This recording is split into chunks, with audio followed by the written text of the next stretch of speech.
भारत माता की, भारत माता की। આપ સૌ સુરતવાસીઓ ને નવરાત્રિની અનેક અનેક શુભકામનાઓ।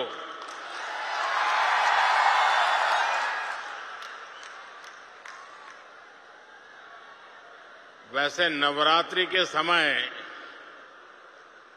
मेरे जैसे व्यक्ति को सूरत आना आनंददायक है, अच्छा लगता है।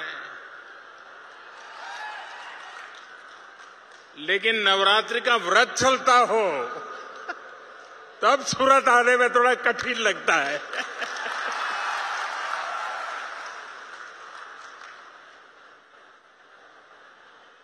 सूरत आओ और सुरती खाना खाए बिना जाओ।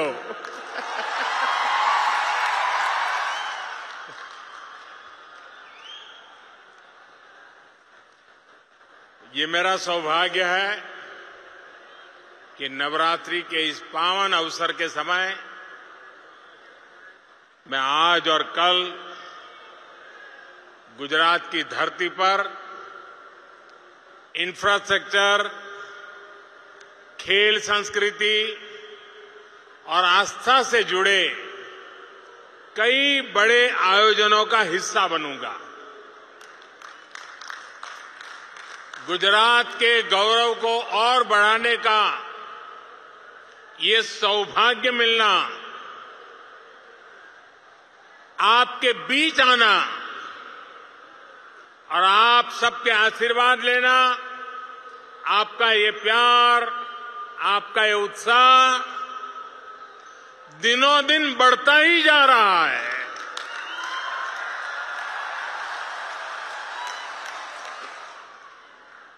गुजरात के लोगों का, सूरत के लोगों का धन्यवाद करने के लिए मेरे शब्द भी कम पड़ रहे हैं।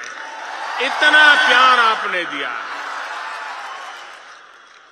सूरत में विकास का लाभ जिस तरह हर घर तक पहुंच रहा है, वो जब मैं देखता हूं, सुनता हूं, तो मेरी खुशी अनेक गुना बढ़ जाती है।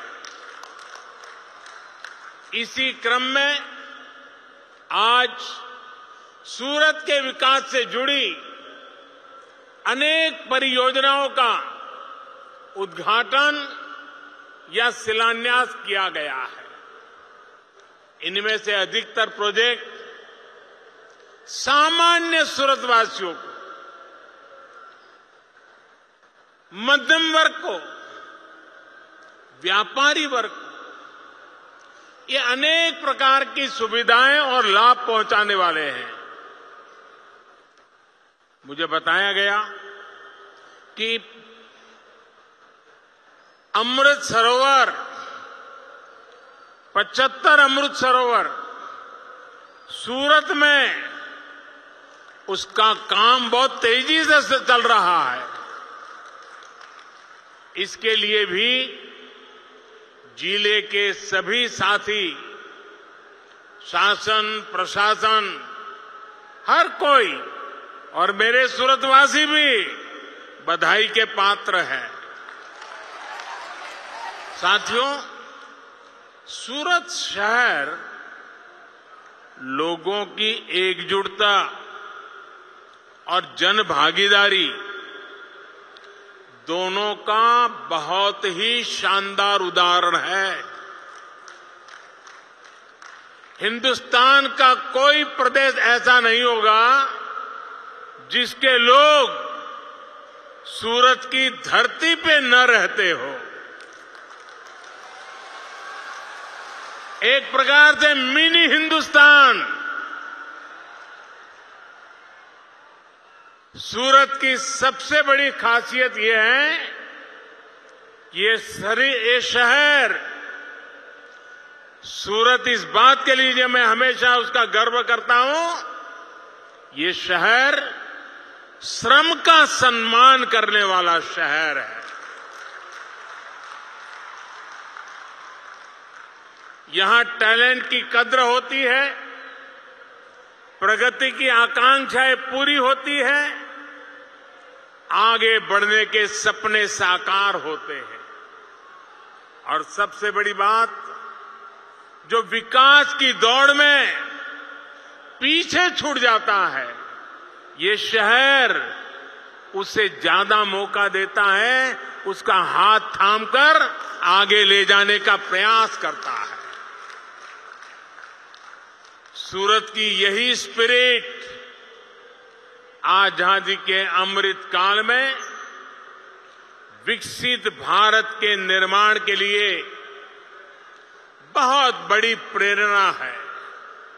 साथियों, इस सदी के शुरुआती दशकों में जब दुनिया में 3 P यानी पब्लिक प्राइवेट पार्टनरशिप की चर्चा होती थी, तब मैं कहता था कि सूरत 4 P का उदाहरण है। 4 P यानी पीपल्स, पब्लिक, प्राइवेट पार्टनरशिप। यही मॉडल सूरत को विशेष बनाता है। सूरत के लोग वो दौर कभी भूल नहीं सकते जब महामारियों को लेकर, बाढ़ की परेशानियों को लेकर यहां अपप्रचार को हवा दी जाती थी। उस कालखंड में यहां के व्यापारी और व्यापारी समाज के अनेक लोगों से मैंने एक बात कही थी। मैंने कहा था कि अगर सूरत शहर की ब्रांडिंग हो गई तो हर सेक्टर, हर कंपनी की ब्रांडिंग अपने आप हो जाएगी। और आज देखिए, सूरत के आप सभी लोगों ने ऐसा करके दिखा दिया है। मुझे खुशी है कि आज दुनिया की सबसे तेजी से विकसित होते शहर में सूरत का नाम है और इसका लाभ यहां हर व्यापार कारोबार को हो रहा है। भाई और बहनों, पिछले 20 वर्षों में सूरत ने देश के बाकी शहरों की अपेक्षा बहुत अधिक प्रगति की है, तेजी से प्रगति की है।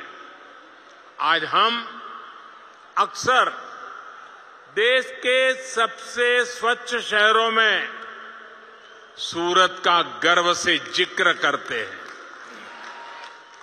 लेकिन ये सूरत के लोगों की निरंतर मेहनत का परिणाम है।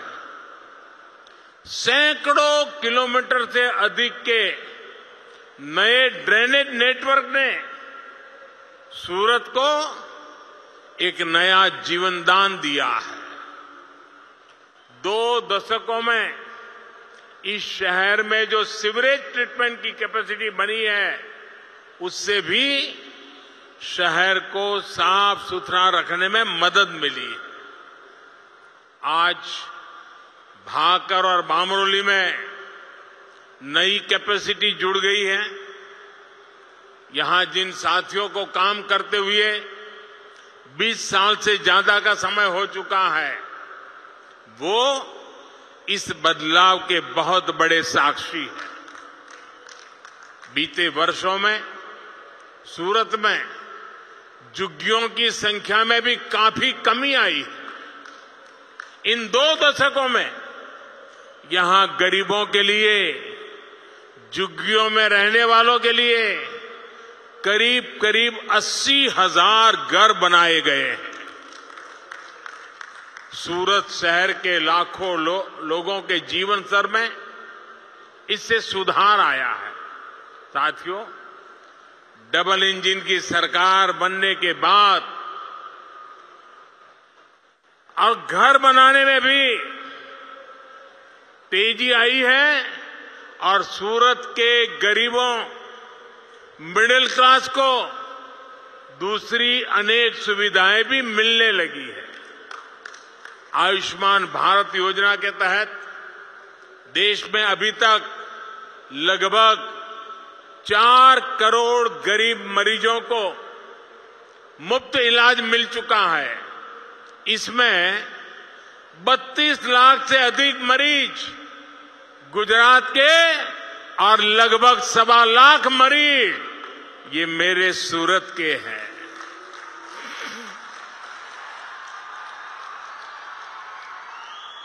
वहीं पीएम स्वनिधि योजना के तहत रेहड़ी, पटरी, ठेले पर काम करने वाले देश के लगभग 35 लाख साथियों को अभी तक बैंकों से बिना गारंटी का सस्ता ऋण मिल चुका है।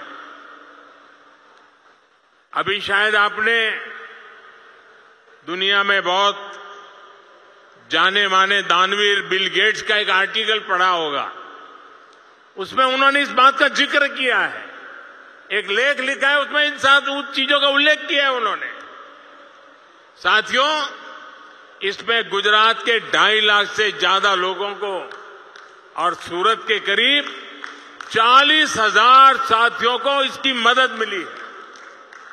साथियों, सूरत शहर के पश्चिमी हिस्से रांदेर, अड़ायण, पाल, हजीरा, पालनपुर, जहांगीरपुरा और दूसरे क्षेत्रों में आज जितनी चहल पहल दिखती है वो 20 साल के अखंड एकनिष्ठ परिश्रम का परिणाम है। शहर के अलग अलग हिस्सों में तापी पर आज दर्जन भर से ज्यादा पुल है जो शहर को भी जोड़ रहे हैं और सूरत वासियों को समृद्धि से भी जोड़ रहे हैं। इस स्तर की इंटरसिटी कनेक्टिविटी बहुत कम देखने को मिलती है। सूरत सही मायने में सेतुओं का शहर है जो मानवीयता, राष्ट्रीयता और समृद्धि की खाइयों को पाट करके जोड़ने का काम करता है।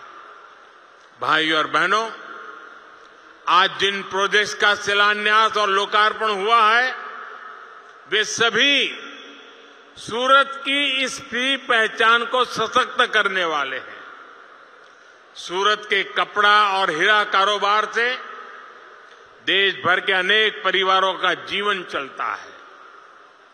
ड्रीम सिटी प्रोजेक्ट जब पूरा हो जाएगा तो सूरत विश्व के सबसे सुरक्षित और सुविधाजनक डायमंड ट्रेडिंग हब के रूप में विकसित होने वाला है।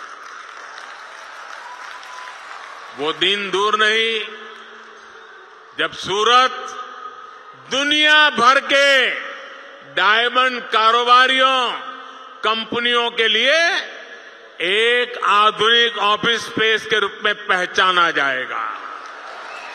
इतना ही नहीं, कुछ महीने पहले ही केंद्र सरकार ने सूरत पावरलूम मेगा क्लस्टर, ये बहुत बड़ा निर्णय है भारत सरकार का। पावरलूम मेगा क्लस्टर उसकी स्वीकृति दे दी है और इससे सायन हो, ओलपाड़ हो, इन क्षेत्रों में पावरलूम वालों को जो समस्याएं आती थी वो समस्याएं कम होगी। यही नहीं, इससे प्रदूषण से जुड़ी समस्याओं का भी समाधान होगा। साथियों, सुरती लोगों की खासियत है, सुरती लाला એને મોજ કર્યા વગર ન ચાલે।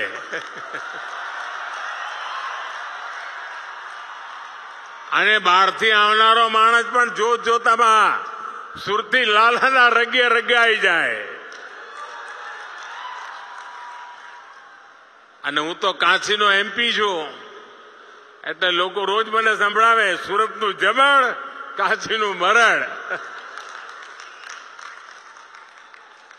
અને સાંજ પડી નથી कि ताप्ती नदी ने आसपास इन इलाकों में घूमकर ठंडी हवा का लुत्फ उठाना और कुछ खा पी करके ही घर लौटना.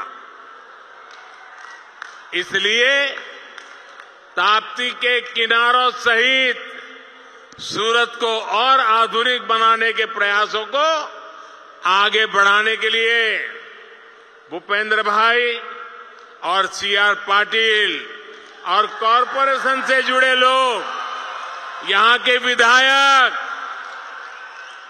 इन सबको मैं बधाई देता हूं आपके इन प्रयासों के लिए. बायोडायवर्सिटी पार्क प्रोजेक्ट के बनने से सूरत वासियों की टहलने की इस आदत को और सुविधा मिलेगी.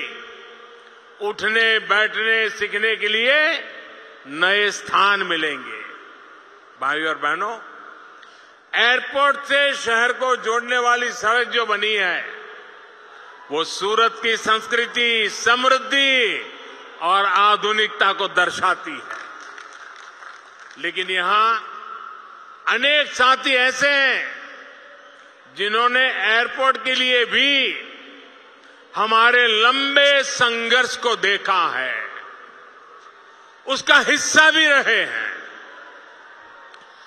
तब जो दिल्ली में सरकार थी, हम उनको बताते बताते थक गए कि सूरत को एयरपोर्ट की जरूरत क्यों है, इस शहर का सामर्थ्य क्या है. आज देखिए कितनी ही फ्लाइट यहां से चलती हैं, कितने ही लोग हर रोज यहां एयरपोर्ट पर उतरते हैं. आपको याद होगा यही स्थिति मेट्रो को लेकर के भी थी. लेकिन आज जब डबल इंजन की सरकार है तो स्वीकृति भी तेज गति से मिलती है और काम भी उतनी ही तेजी से होता है. भाई और बहनों, व्यापार कारोबार में लॉजिस्टिक का कितना महत्व होता है ये सूरत वाले अच्छे से जानते हैं. नई राष्ट्रीय लॉजिस्टिक पॉलिसी से सूरत को बहुत लाभ होने वाला है. मल्टी मॉडल कनेक्टिविटी के लिए भी सूरत में एक बड़ी योजना पर काम शुरू हो चुका है. Goga Hazira ropax ferry service ने सौराष्ट्र के कृषि हब को सूरत के बिजनेस हब से जोड़ने में बहुत महत्वपूर्ण भूमिका निभाई है. गोगा और हजीरा के बीच रोरो फेरी सर्विस की वजह से लोगों का समय भी बच रहा है और पैसा भी बच रहा है. सड़क के रास्ते गोगा और हजीरा के बीच की दूरी करीब करीब 400 किलोमीटर के आसपास होती है, जबकि समंदर के रास्ते यही दूरी कुछ ही किलोमीटर हो जाती है. अब ये इससे बड़ी सुविधा क्या हो सकती है. इससे वजह से जहां पहला गोगा से हजीरा आने जाने में 10-12 घंटे लगते थे, वहीं अब ये सफर 3.5-4 घंटे के अंदर अंदर हो जाती है.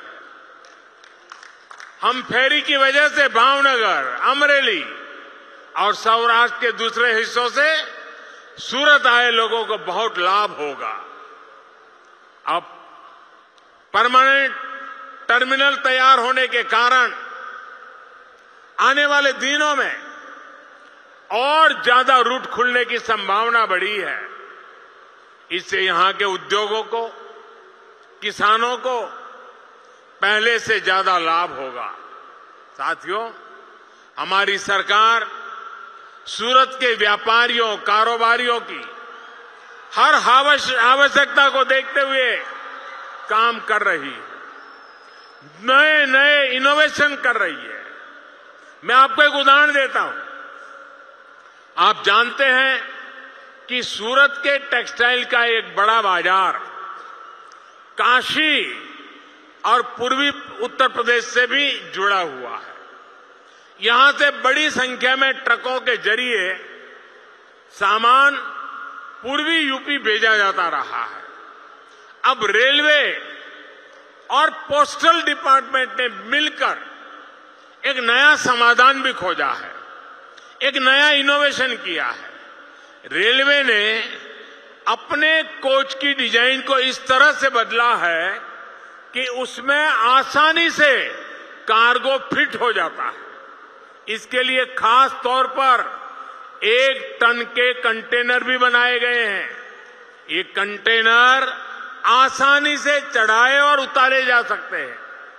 शुरुआती सफलता के बाद अब सूरत से काशी के लिए पूरी एक नई ट्रेन ही चलाने की कोशिश हो रही है। ये ट्रेन सूरत से माल सामान ढो करके काशी तक जाया करेगी। इसका बहुत बड़ा लाभ सूरत के व्यापारियों को होगा, यहां के कारोबारियों को होगा, यहां के मेरे श्रमिक भाइयों बहनों को होगा। बहुत जल्द सूरत बिजली से चलने वाली इलेक्ट्रिक व्हीकल बिजली से चलने वाली गाड़ियों के लिए भी ये सूरत पहचाना जाएगा। सूरत की नित्य नई नई पहचान बनती है। कभी सिल्क सिटी, कभी डायमंड सिटी, कभी सेतु सिटी और अब इलेक्ट्रिक व्हीकल वाला सिटी के रूप में जाना जाएगा। केंद्र सरकार आज पूरे देश में इलेक्ट्रिक वाहनों को चलाने के लिए सरकारों को मदद दे रही है। सूरत इस मामले में भी देश के बाकी शहरों की तुलना में बहुत तेजी से काम कर रहा है और इसमें सूरत को बधाई देता हूं इस काम के लिए। आज सूरत शहर में 25 चार्जिंग स्टेशन का लोकार्पण और इतने ही स्टेशनों का शिलान्यास हुआ है। आने वाले कुछ समय में सूरत में 500 चार्जिंग स्टेशन स्थापित करने की तरफ ये बहुत बड़ा कदम है। साथियों, बीते 2 दशकों से विकास के जिस पथ पर सूरत चल पड़ा है वो आने वाले सालों में और तेज होने वाला है। यही विकास आज डबल इंजन सरकार पर विश्वास के रूप में झलकता है। जब विश्वास बढ़ता है तो प्रयास बढ़ता है और सबका प्रयास से राष्ट्र के विकास की गति तेज होती है। इस गति को हम बनाए रखेंगे। इसी आशा के साथ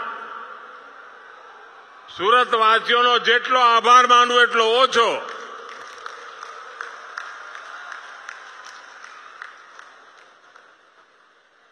સુરતે ઉદાહરણરૂપ પ્રગતિ કરી છે દોસ્તો।